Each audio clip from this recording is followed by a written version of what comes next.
pasaulio lietuviai, yra mūsų Lietuvos dalis. Turime užtikrinti, kad ši dalis, kad ir kaip nutolusi geografiškai, išlaikytų stiprų ryšį su Lietuva. Tai mūsų visus darytų stipresnius. Tikiuosi, kad pasaulio lietuvių jaunimo susitikimas taps tiltų sujungiančių jaunus ir iniciatyvius lietuvius visame pasaulyje. Bendram tikslui – atrasti Lietuvą savy ir kurti ją kartu. Bendraujant ir bendradarbiaujant.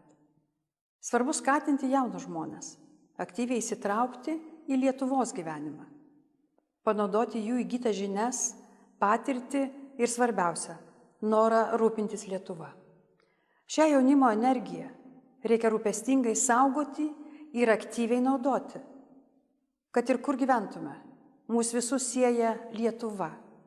Siekime savo ateitį su ja.